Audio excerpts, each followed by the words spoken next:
नेगी साहब से, तो उन्हें भी लगा कि ये इतना चैलेंजिंग काम है जो इनको करने जा रहे हैं, और कुछ ऐसा ही अपने प्रीफेस में डॉक्टर पुरोहित ने भी लिखा है। मैं आपको उसको कोट करना चाहूंगा, बाकी कुछ बातें जो हैं डॉक्टर पुरोहित ही आपको बताएंगे।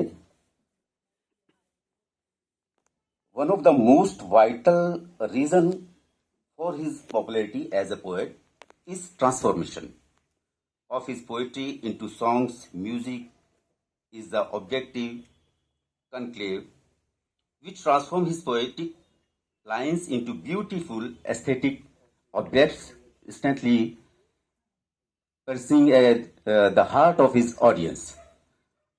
And Negiji contributed to music, poetry, and social awakening so huge that one cannot summarize it in short pieces like forwards and प्रीफेसेस।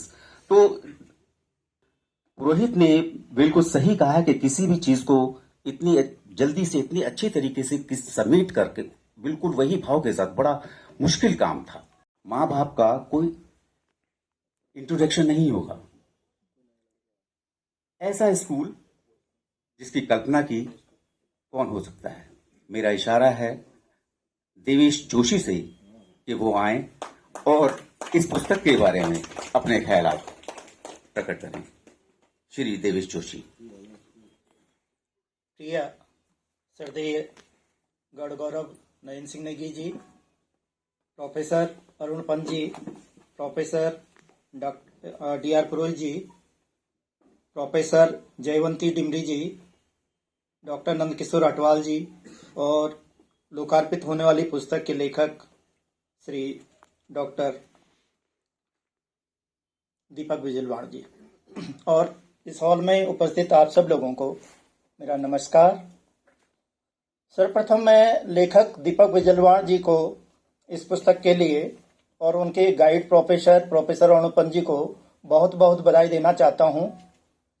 Innovative topic आपने लिया। गढ़वाल यूनिवर्सिटी में क्या हो रहा था, हम बहुत समय से देख रहे थे, इनोवेटिव टॉपिक्स शोध के लिए नहीं लिए जाते हैं, घिसे पिटे, क्योंकि उनमें रिस्क कम होता है। तो प्रोफेसर पंत जी के लिए को भी मैं थैंक्स करना चाहूंगा कि आपने इनोवेटिव टॉपिक को एनकरेज किया, और दीपक बिजलवाड़ जी ने तो मेहनत की ही है, उनके लिए भी बहुत बहुत बधाई। और बहुत सफल उनके शोध के प्रतिफल के रूप में 2 पुस्तकें आई हैं ट्रांसलेशन की, एक स्ट्रीम ऑफ हिमालयन मेलोडी और दूसरी हिमालयन सिम्फनी। मुझे खुशी इस बात की भी है कि डॉक्टर बिजलवाड़ ने अपनी दोनों किताबों में टाइटल में हिमालयन शब्द रखा, क्योंकि जब भी हम नेगी जी पे बात करते हैं तो उनको गढ़वाल तक ही सीमित कर देते हैं। मैं इस बात का बहुत विरोधी हूं। मैं ये कह रहा हूं एटलीस्ट अभी हिमालय तो हमें कहना चाहिए, ट्रांसलेशन के बाद वो ग्लोबल हो जाएंगे, ऐसी हम अपेक्षा करते हैं। तो दीपक बिजलवाड़ जी ने बिल्कुल स्टार्टिंग में ही इस बात को समझा और अपनी दोनों किताबों का टाइटल हिमालयन शब्द उसमें शामिल किया। इसके लिए बड़ी खुशी मुझे हुई। नरेंद्र सिंह नेगी जी जैसे व्यक्तित्व पे, उनके कृतित्व पे हम बहुत बात करते रहते हैं, बहुत बार लिखते रहते हैं। इस साल ये सौभाग्य का अवसर हम सबको मिला कि उनके जीवन का 75वां साल पूरा हुआ और सृजन काल का 50वां साल पूरा हुआ। गढ़वाली साहित्य की हम बात कर रहे हैं, गद्य, पद्य, गीत, कविता सब में 25 साल में यहाँ युग बदल जाता है। आप इतिहास देखेंगे तो 25 साल में युग बदल गया। तो जिस आदमी ने 50 साल तक सृजनरत रहा हो, उसके युग को क्या युग कहा जाना चाहिए या महायुग कहा जाना चाहिए? तो निश्चित रूप से मैं समझता हूँ ये महायुग है। महायुग हमारे सामने साक्षात विराजमान है। हम लोग सौभाग्यशाली हैं कि हम उनके महायुग का जो 50वां साल है उसमें उसके प्रतिफल के रूप में हम साक्षात यहाँ पे उपस्थित हैं। और ये और भी खुशी की बात है कि उनके गीतों का इंग्लिश ट्रांसलेशन हुआ।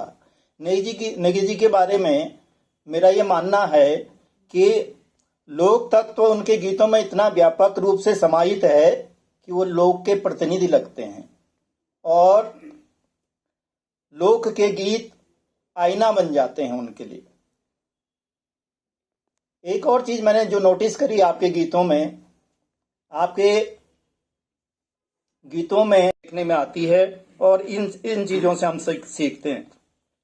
एक और बात, अभी हाल ही में मेरी पिछले महीने मेरी भी किताब का एक विमोचन हुआ था, तो नेगी जी के घर पे जब मैं गया था तो मैंने कहा, भाई साहब से ये कहा कि आपका जो गीत है सात समुद्र पार, उसकी देन है ये किताब, उसकी प्रेरणा से ये निकली है।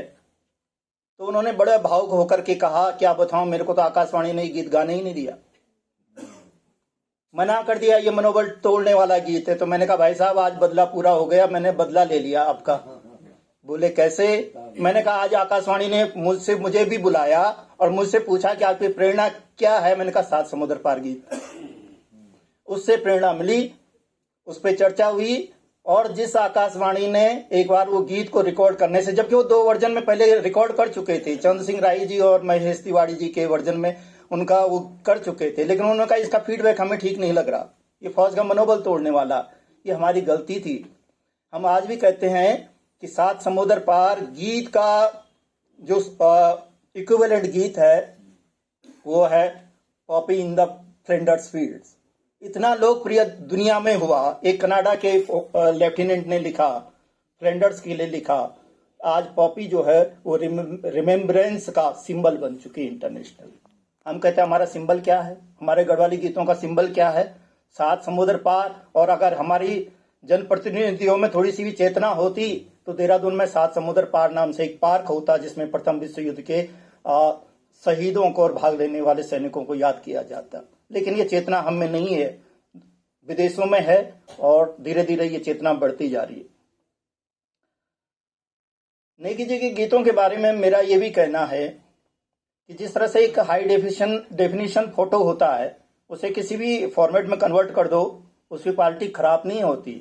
तो इसीलिए अच्छे गीतकार, अच्छे कवि की भी विशेषता होती है, उसकी रचना को दुनिया की किसी भी भाषा में बदल दो, उसकी क्वालिटी निखरती है, कम नहीं होती है। और गढ़वाली में अनुवाद किया था। ये सच है कि 1830 से 1950 तक, एक और ट्रांसलेशन की बात मैं करूंगा, नरेंद्र सिंह भंडारी जी हमारे विधायक होते थे, उत्तर प्रदेश के जमाने में मंत्री हुआ करते थे, बड़े स्कॉलर हुआ करते थे लखनऊ यूनिवर्सिटी के, और प्रोफेसर DN मजूमदार जैसे एंथ्रोपोलॉजिस्ट के शिष्य वो थे। उन्होंने अपने रिसर्च डॉक्टरेट के लिए ही उन्होंने भी ट्रांसलेशन किए थे गढ़वाली गीतों का कलेक्शन। उनके ओरिजिनल नहीं मिल पाते हैं, लेकिन इंग्लिश ट्रांसलेशन मिलता है, पहाड़ ने भी छापा है। 1946 में पब्लिश हुआ था। 1946 इंपॉर्टेंट है, देश आजाद होने से 1 साल पहले ये पब्लिश हो गया था, और उसका नाम था snowballs of Garhwal. DN Majumdar अपने आप में दुनिया में जाना मानना नाम था, और उनका ट्रांसलेशन अपने आप में पढ़ने और सुकून देने वाली चीज है, वो सीखने वाली चीज है उसमें। इसके बाद हम बात करते हैं 1935 में हिमालयन फोकलोर्स छपता है तारादत्त गैरोला जी के द्वारा। तारादत्त गैरोला जी बहुत ही ब्रिलियंट बैरिस्टर थे यहाँ के, और अंग्रेजी पे भी समान पकड़ थी। तो उन्होंने कलेक्शन किया। आज तो शौक है ना, अभी हम हटवाल जी वगैरह चर्चा कर रहे थे कि हर 5वें साल में नया आदमी कह रहा है कि मैं लोक कथाएं लिख रहा हूँ, गढ़वाल की लोक कथाएं लिख।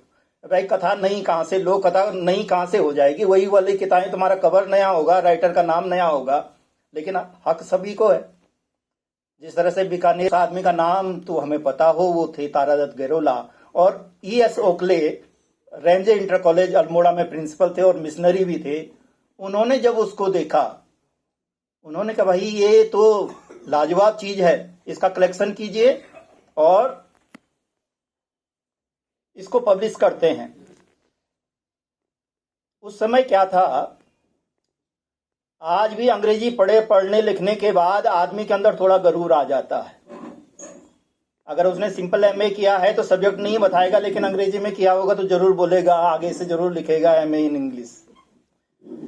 उस जमाने की बात है जब तारादत्त गैरोला जी अंग्रेजी पढ़े लिखे थे, और इसके 100 साल बाद नेगी जी का गीत आता हो, मुझको पाड़ी पाड़ी मत बोलो देहरादून वाला हूं।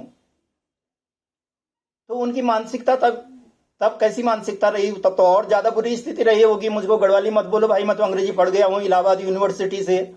लेकिन उसके बाद भी उन्होंने गढ़वाल के बिलीफ्स को, लोक विश्वासों को, लोक कथाओं को, लोकगीतों को कलेक्ट किया और जब पब्लिश किया तो मालूम है उस पे एक प्रोफेसर थे लखनऊ में, जी जेनिंग्स, उनकी क्या टिप्पणी थी।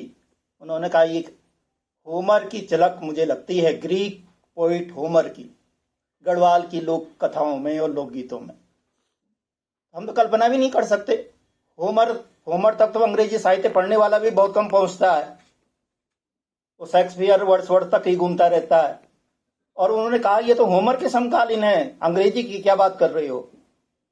तो उसके बाद उस काम का ये महत्व इतना महत्वपूर्ण है, इसको हाईलाइट करने के लिए मैंने ये बताया। एशियाटिक सोसाइटी जो कलकत्ता में थी, अपने आप में एशिया के जो भी एकेडमिक पेपर्स होते हैं, बड़ा विश्वसनीय नाम था। उन्होंने इसे पब्लिश किया और हमारे फोकलोर्स को इसके साथ ही ग्लोबल प्लेटफॉर्म मिला। दुनिया में चर्चा होने लगी कि ये हिमालयन फोकलोर, उसमें हालांकि कुमाऊं के भी थे, हिमालयन फोकलोर्स में कुमाऊनी भी हैं, उसमें नेपाली भी हैं, लेकिन गढ़वाली भी हैं। और सबसे बड़ी बात कि तारादत्त गैरोला जी ने जिनसे कलेक्ट किया वो हमारे यहाँ के शिल्पकार ओजी थे, उनका उन्होंने मेंशन किया है। इस बात की उनकी तारीफ की जानी चाहिए। तो ये हमारा ट्रांसलेशन का इतिहास ये है। इस मंच पे जहाँ पे कि 3-3 प्रोफेसर बैठे हैं, 2-2 डॉक्टर बैठे हुए हैं, स्वयं गणरत्न नेगी जी यहाँ पे उपस्थित हैं। मेरा ज़्यादा बोलना उचित नहीं है। मेरे को हालांकि किताब ये काफ़ी 1-8 महीने पहले मैंने ले ली थी, लेकिन पूरी मैं नहीं देख पाया। लेकिन फिर भी मैं, क्योंकि ट्रांसलेशन से थोड़ा बहुत खुद भी जुड़ा हुआ हूँ, बहुत चैलेंजिंग काम होता है, इतना आसान नहीं होता। करने के बाद भी 4 बार सोचना पड़ता है कि इसे आगे बढ़ाएं कि ना बढ़ाएं। तो ऐसा होता है। ये दीपक बिजलवाण जी के साथ ही नहीं, हर किसी के साथ होता है। तो और हम चाहते भी हैं कि इस तरह के मंच में रीडर्स का जो फीडबैक आए उससे हम अपने को बेटर कर सकें।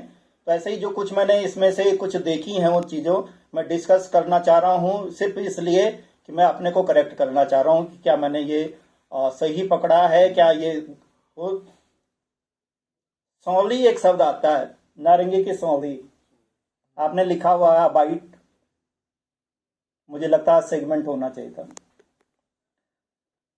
इतने कठिन शब्द नेगी जी यूज करते हैं ना, तो जब ट्रांसलेशन करते हैं कभी कभी गुस्सा आता है, पटक देते हैं हम किताबें। इससे बढ़िया तो भाई अगर उसका ट्रांसलेशन कर लेंगे तमिल वाले का, अपनी गढ़वाली इतनी कठिन हो जाती है। अब ये लिखते हैं चमचूड़ों की कुटेरी, क्या ट्रांसलेशन करेंगे। आपने किया डॉक्टर बिजलवाण जी ने unpacked treasure of rear edibles, मैं कहता हूं pack of sweet fried rice.